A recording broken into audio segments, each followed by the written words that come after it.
Hello दोस्तों, स्वागत करते हैं हम अपने एक नई वीडियो में।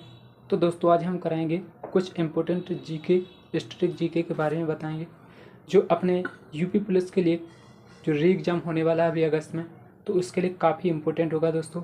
और इसमें कम से कम 50 से 60 क्वेश्चन जो कवर हो जाएंगे और काफ़ी इंपॉर्टेंट क्वेश्चन है, तो वीडियो को ज़रूर देखें। ओके, स्टार्ट करते हैं।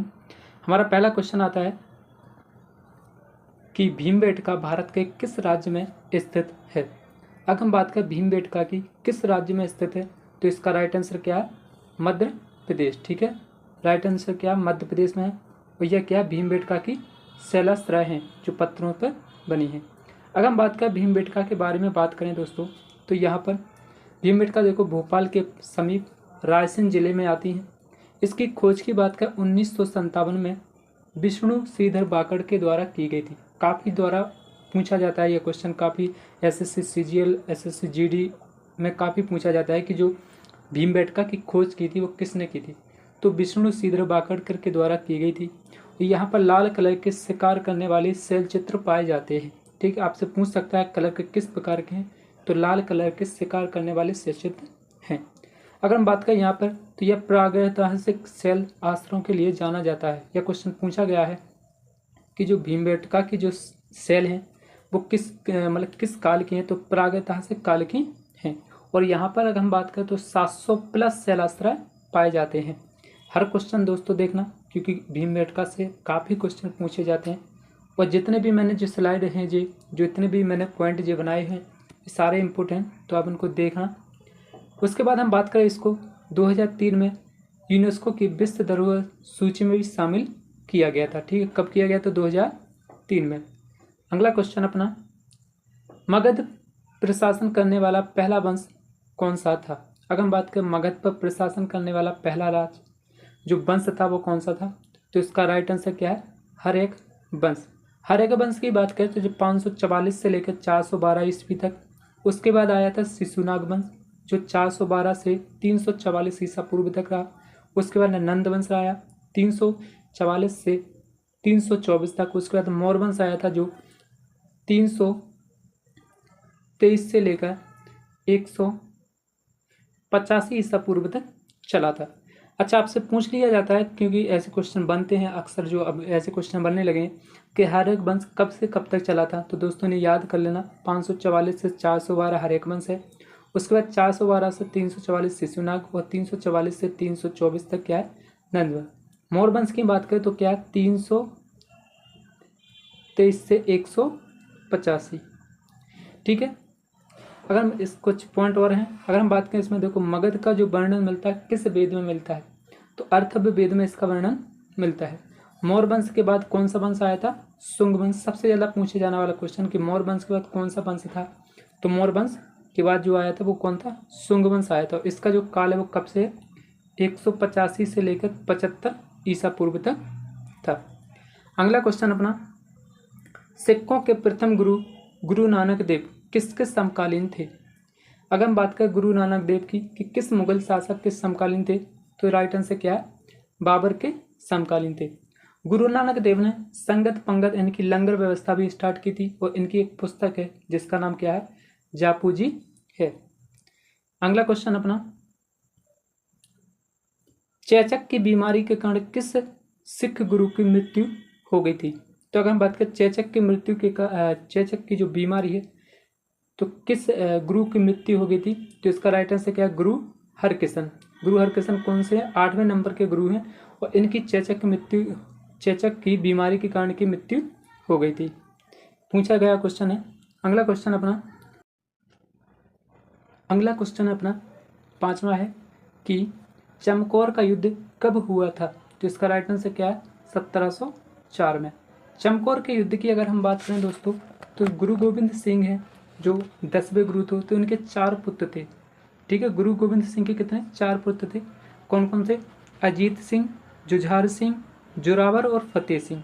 तो अगर हम बात करें अजीत सिंह और जुझार सिंह, तो अजीत सिंह और जुझार सिंह की बात करें जो युद्ध में भाग लिया था, और किसने? उस जो मुगल साइड से कौन था? वजीर खां। तो वजीर खां, ठीक है। वजीर खां और अजीत सिंह और जुझार सिंह के बीच में हुआ था, जिसमें वजीर खां ने अजीत सिंह और जुझार सिंह की हत्या कर दी थी, ठीक है। अगर बात करें वजीर सिंह जो किसके आदेश से था, फारुखसियर के आदेश से। तो उस समय जो राजा, जो मुगल शासक का जो राजा था वो कौन था, फारुखसियर था। और चमकौर का युद्ध 1704 में हुआ था, जिसमें वजीर खां ने अजीत सिंह और जुझार सिंह की हत्या कर दी थी। अगला क्वेश्चन अपना, तालीकोटा का युद्ध कब हुआ। तालीकोटा के युद्ध की हम बात करें तो यह कब हुआ था, 1565 में हुआ था। इसकी हम बात करें, इसको बन्नीहट्टी का युद्ध या फिर हम बात करें राक्षसी टांगड़ी का युद्ध भी कहते हैं, ठीक। किसका, बन्नीहट्टी या राक्षसी टांगड़ी का युद्ध भी कहते हैं। यह युद्ध की हम बात करें तो यह युद्ध को बहमनी साम्राज्य और विजयनगर साम्राज्य के मध्य में हुआ था, जिसमें बहमनी साम्राज्य की जीत हुई थी और विजयनगर साम्राज्य का पतन किस युद्ध के कारण हुआ था, तो तालीकोटा युद्ध के कारण विजयनगर साम्राज्य का जो पतन है उसको माना जाता है। अगर दोस्तों आपने हमारा चैनल अभी तक सब्सक्राइब नहीं किया तो प्लीज़ सब्सक्राइब कर लें और बेल आइकन को जरूर दबा लें, ताकि आने वाला वीडियो की नोटिफिकेशन आपके पास आ सके। ओके दोस्तों, अगला क्वेश्चन अपना, पहला आंग्ल मैसूर युद्ध कब से कब तक चला। अगर हम बात करें पहला, अंग्रेजों और मैसूर के जो बीच में जो युद्ध चला था, तो पहला युद्ध कब से कब तक चला। अगर हम बात करें इनके बीच में टोटल 4 युद्ध हुए हैं, ठीक है। जो पहला युद्ध चला था 1767 से 1769 के मध्य, और इसमें जो पहली संधि की हम बात करें तो पहला जो आंग्ल मैसूर युद्ध हुआ था 1767 से 69 के बीच में, और इसमें जो संधि हुई थी वो कब हुई थी, मद्रास की संधि 1769 में हुई थी। दूसरा जो युद्ध चला था 1780 से 84 के बीच में, और दूसरी जो संधि हुई थी वो मंगलोर की 1784 में हुई थी। तीसरी की बात करें 90 से 92 के मध्य में चला था, और इसमें श्रीरंगपट्टनम की संधि हुई थी।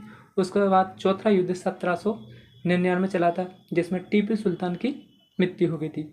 ये 4 युद्ध की हम बात करें तो किन के बीच में, ईस्ट इंडिया और हैदर अली के बीच में हुए 2 युद्ध। उसके बाद जो आने वाले जो अगले 2 युद्ध 90 और 99 वाले ये टीपू सुल्तान के मध्य में हुए, ठीक है। अगला क्वेश्चन अपना, भारत पहुंचने वाला पहला पुर्तगाली कौन था। तो राइट आंसर क्या, वास्को डी गामा। कब पहुंचा था, 1498 ईस्वी में।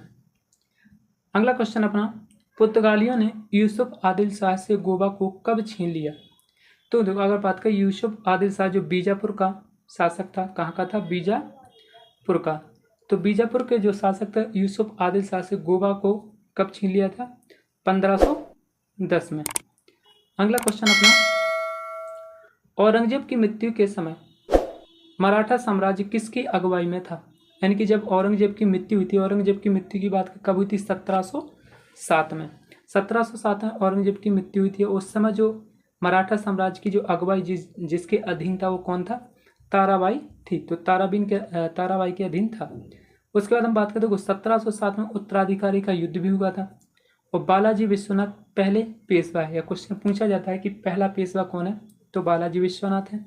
अगला क्वेश्चन है, उत्तराधिकारी का युद्ध कब हुआ, 1707 में हुआ, ठीक है। और तीसरा क्वेश्चन कौन सा है कि औरंगजेब की मृत्यु के समय मराठा साम्राज्य की अगुवाई किसने की थी, तो कौन था वो, ताराबाई थी। अगला क्वेश्चन अपना, दिल्ली पर आक्रमण करने वाला पहला मराठा कौन था। देखो, दिल्ली पर आक्रमण करने वाला जो पहला मराठा था वो कौन था, बाजीराव। अगर बाजीराव प्रथम, ठीक है। अगर हम बात करें, देखो कौन था, बाजीराव प्रथम थे।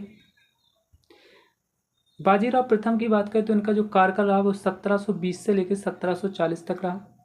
1728 में पलक खेड़ा का युद्ध में निजाम अल मुल्क को इन्होंने हराया। उसके बाद इन्होंने दिल्ली पर आक्रमण किया, और जब दिल्ली पर इन्होंने आक्रमण किया था ना, तब उस समय जो दिल्ली पर जो शासन कर रहा था वो कौन था, मोहम्मद शाह रंगीला था, ठीक है। उसके बाद हम बात करें आक्रमण की वजह उन्होंने कब किया था, तो दिल्ली पर उन्होंने आक्रमण जो किया था वो 29 मार्च 1737 में किया था। और उस समय जो शासक था वो कौन था, मोहम्मद शाह रंगीला था। और इनकी जो समाधि है वो कहाँ पर है, रावड़ खेड़ी खरगोन में, ठीक है। कहाँ पर है, खरगोन में। अगला क्वेश्चन अपना, अच्छा और क्वेश्चन है जैसे कि मराठा साम्राज्य सिसोदिया वंश से संबंध रखता था। अफजल खां की हत्या शिवाजी ने कब की थी? 1659 में की थी। ठीक है, अगर हम बात करें देखो अफजल खां की जो हत्या किसने की थी? शिवाजी ने कब की थी? 1659 में। नेक्स्ट अपना मोहम्मद बिन बख्तियार खिलजी ने बंगाल पर कब आक्रमण किया था? तो अगर हम बात करें तो बख्तियार खिलजी ने कब आक्रमण किया था? तो 1203 में किया था। जब बख्तियार खिलजी ने बंगाल पर आक्रमण किया था तो उस समय जो बंगाल का पर जो शासन कर रहा था वो कौन था? वो लक्ष्मण सेन था। ठीक है, लक्ष्मण सेन उस समय शासन कर रहा था। उसके बाद हम बात करें, इसने देखो लखनौती से नदिया को अपनी राजधानी परिवर्तन किया और लखनौती को विद्रोह का नगर कहते हैं। अगला क्वेश्चन अपना, मेवाड़ का कौन सा ऐसा शासक था जिसके शरीर पर 80 घाव थे? तो राइट आंसर क्या है इसका? राणा सांगा। राणा सांगा के शरीर पर 80 घाव थे। नेक्स्ट क्वेश्चन अपना, अंतिम मुगल शासक निम्न में से कौन सा था? अगर हम बात करें अंतिम मुगल शासक तो बहादुर शाह जफर द्वितीय था और यही 1857 की क्रांति का मुख्य नेता था। ठीक है, तो 1857 की जो क्रांति उसका जो मुख्य नेता कौन था? बहादुर शाह जफर था। इसको पकड़ कर कहाँ भेज दिया था? रंगून में। नेक्स्ट क्वेश्चन अपना, मंदिरों की सबसे ऊपरी ऊंची छत को क्या कहते हैं? तो मंदिरों की जो सबसे ऊपरी छत होती है उसे क्या कहते हैं? अगर हम बात करें देखो क्या कहते हैं? शिखर कहते हैं। कुछ क्वेश्चन है, अगर मंदिरों में जो प्रवेश द्वार को क्या कहते हैं? तो मंदिरों में प्रवेश द्वार को गोपुरम कहते हैं। जहाँ देवता को स्थापित किया जाता है उसे क्या कहते हैं? मंडप कहते हैं। इस प्रकार के क्वेश्चन बहुत ज़्यादा पूछे जाते हैं एसएससी द्वारा। यूपी पुलिस में भी इसे पूछने के बहुत ज़्यादा चांस हैं। तो मंदिरों के प्रवेश द्वार को गोपुरम और देवता को जहाँ स्थापित किया जाता है उसे क्या कहते हैं? मंडप कहते हैं। उसके बाद हम बात करें, देखो मंदिरों की सबसे ऊपरी छत को क्या शिखर कहते हैं और मंदिर में जहाँ पर मूर्ति को स्थापित किया जाता है उसे क्या कहते हैं? गर्भगृह कहते हैं। ठीक है, तो दोस्तों ये हमारा वीडियो रहा। इसमें काफ़ी क्वेश्चन हमने कवर किए हैं और अगर आपको अच्छा लगा हमारा वीडियो तो प्लीज़ लाइक शेयर सब्सक्राइब जरूर करें। Okay, thank you.